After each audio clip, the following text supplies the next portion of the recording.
नमस्कार दोस्तों, आपका मेरे इस यूट्यूब चैनल पर बहुत-बहुत स्वागत है। आज हम पढ़ेंगे एज़लिक के बारे में। एज़लिक हमारे लाइब्रेरी एसोसिएशन का ही एक पार्ट है। हम लाइब्रेरी एसोसिएशन पढ़ रहे थे, जिसमें हमने पहले पढ़ा था आईएलए, उसके बाद हम नेक्स्ट पढ़ रहे हैं एज़लिक। इसका पूरा नाम है Indian Association of Special Libraries and Information centres.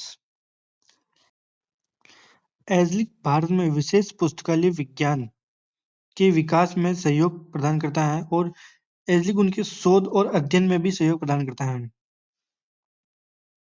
विशेष पुस्तकालय या स्पेशल लाइब्रेरी वह पुस्तकालय होता है जो किसी विशेष विषय पर विशिष्ट सूचना संसाधन उपलब्ध कराता है। जैसे कोई विधि पुस्तकालय हो गई, कोई चिकित्सा पुस्तकालय हो गई या एम्स के अंदर होगी तो एम्स पुस्तकालय लाइब्रेरी होगी। ऐसे ही इसके बहुत सारे एग्जाम्पल हैं। अब हम एज़लिक के बारे में पढ़ना शुरू करते हैं। इसका पूरा नाम है Indian Association of Special Libraries and information centre. इसकी स्थापना 3 सितंबर 1955 को कुकुरगाची, कोलकाता में हुई थी। इसके संस्थापक सदस्य हैं जे शाह और दूसरे हैं जे बी घोष, तीसरे हैं ए के मुखर्जी और चौथे हैं एस एल होरा। ये अध्यक्ष भी रहे थे इसके। एस एल होरा इसके प्रथम अध्यक्ष रहे थे और इसके प्रथम मानद सचिव यानी हॉनररी जनरल सेक्रेटरी कौन रहे थे? जे शाह, जो कि इसके संस्थापक सदस्य भी थे। और इसकी वर्तमान अध्यक्ष कौन है? नरेंद्र लाहकर, जो कि 2023 से 2025 तक थे। आप इसे एक बार सर्च कर लीजिए, जब आप एग्जाम देने जाए ना तो सर्च करके जाइएगा कि वर्तमान अध्यक्ष कौन है। अभी 2025 तक तो ये थे, लेकिन अभी 2026 से आगे बनेंगे, वो आप देख लेना, एक बार सर्च कर लेना। और इसके वर्तमान सचिव कौन है? अभिजीत कुमार।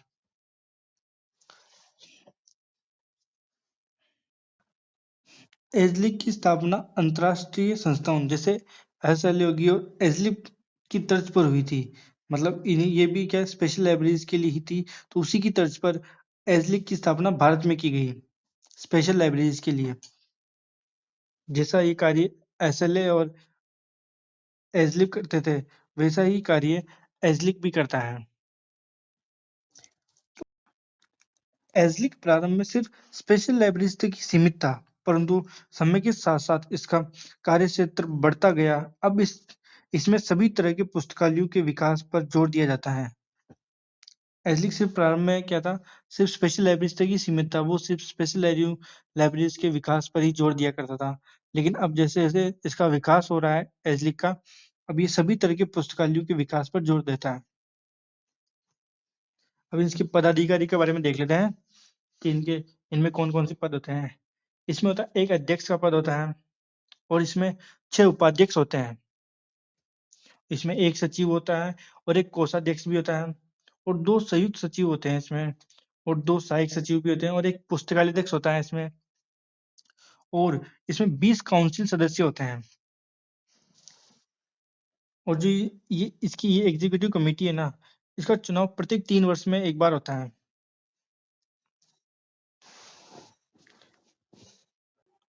अब हम एज़लिक के सदस्यों के प्रकार देख लेते हैं कि एज़लिक में किस प्रकार के सदस्य होते हैं। पहले होते हैं इसमें इंडिविजुअल मेंबर्स होते हैं इसमें, जिसमें इंडिविजुअल मेंबर्स के प्रकार होते हैं जैसे एनुअल मेंबर हो गए जो 1 साल के लिए मेंबर रहते हैं, या फिर लाइफ मेंबर हो गए जो लाइफ लॉन्ग रहते हैं, मतलब लाइफ हमेशा के लिए जो इसके सदस्य रहते हैं वो हो गए। और ये इंडिविजुअल मेंबर ही होते हैं ये सारे। और एक होता है डोनर मेंबर जो डोनेशन देके बनते हैं, वो उन्हें डोनर मेंबर कहते हैं। ये तीनों इंडिविजुअल मेंबर की ही प्रकार थे। अब है इंस्टीट्यूशनल मेंबर, मतलब कोई इंस्टीट्यूशन होती है ना, वो इसका मेंबर बन सकता है, किसका? एज़लिक का। और तीसरा प्रकार इसका हॉनररी मेंबर। वो इसमें वो व्यक्ति आते हैं जिन्हें पुस्तकालय या फिर लाइब्रेरी इंफॉर्मेशन साइंस के लिए कोई विशेष महत्वपूर्ण योगदान दिया हो, वो इनके मेंबर बनते हैं। अब हम इसमें नेक्स्ट देखते हैं इसके प्रकाशन के बारे में, यानी पब्लिकेशन। ये किस चीज़ का प्रकाशन करता है। पहला है एजलिक बुलेटिन। एजलिक बुलेटिन का प्रकाशन 1956 से हो रहा है और ये त्रैमासिक होता है, क्वार्टरली प्रकाशित होता है। एजलिक बुलेटिन क्वार्टरली प्रकाशित होता है। नेक्स्ट है एजलिक न्यूज़लेटर। एजलिक न्यूज़लेटर का प्रकाशन 1966 से मासिक रूप में हो रहा है। ये मंथली प्रकाशित होता है। एजलिक न्यूज़लेटर मंथली प्रकाशित होता है। नेक्स्ट है तीसरा यानी इंडियन लाइब्रेरी साइंस एब्स्ट्रैक्ट। इसे ILSA भी कहते हैं। ये 1967 से प्रकाशित हो रहा है। 1967 से प्रकाशित हो रहा है और ये एनुअली प्रकाशित होता है, यानी वार्षिक रूप से प्रकाशित होता है। ये मतलब साल में एक बार, एनुअली यानी। अब चौथा है directory of special library and research libraries in India. ये 1985 से प्रकाशित हो रहा है। पांचवा है रिसर्च इन प्रोग्रेस। ये एक रजिस्टर है जिसका एजलिक ने अक्टूबर 2012 से लाइब्रेरी एंड इंफॉर्मेशन साइंस के क्षेत्र में चल रही रिसर्च का इस रजिस्टर में संकलन करना शुरू किया है। 2012 से रिसर्च इन प्रोग्रेस का। अब हम नेक्स्ट देखते हैं एजलिक के अवार्ड्स। इसका पहला अवार्ड है एसएम गंगोली एजलिक अवार्ड। इसका पूरा नाम है SM Ganguly IASLIC award for libraries of the year. ये 1993 से 1993 से दिया जा रहा है और ये librarian of the year award है। मतलब एक जो लाइब्रेरियन होता है, मतलब उसका बहुत अच्छा काम करता है लाइब्रेरी के क्षेत्र में, तो ये उसको दिया जाता है। अब हम देखते हैं हमारा नेक्स्ट अवार्ड है Prabir Roy Chowdhury and Shrimati Amita Roy Chowdhury IASLIC based LIS teacher award. LIS का मतलब है लाइब्रेरी इंफॉर्मेशन साइंस। यह अवार्ड 2008 से प्रबीर रॉय चौधरी और Shrimati Amita Roy Chowdhury memorial fund trust द्वारा दिया जा रहा है। इसको दिया तो ये एजलिक द्वारा दिया जाता है, लेकिन इसको स्पॉन्सर, जो भी इसमें पैसे दिए जाते हैं ना अवार्ड में, वो कौन स्पॉन्सर करता है? ये प्रबीर रॉय चौधरी और Shrimati Amita Roy Chowdhury memorial fund trust, ये इसको स्पॉन्सर करता है। अब हम नेक्स्ट देखते हैं एजलिक रंगनाथन मेडल। ये अवार्ड एजलिक बुलेटिन और सम्मेलन या संगोष्ठी की कार्यवाही में सर्वश्रेष्ठ लेख होता है या आर्टिकल होता है, उसको दिया जाता है और ये प्रतिवर्ष दिया जाता है। अब हम देखते हैं next award A Satyavati and professor AAN Raju azelaic based young LIS teacher award. ये अवार्ड किसको दिया जाता है? जो यंग LIS टीचर होते हैं ना, उनको दिया जाता है ये। और ये 2008 से दिया जा रहा है और ये प्रोफेसर AAN राजू द्वारा स्पॉन्सर्ड है। मतलब इसको स्पॉन्सर कौन करता है? AN राजू।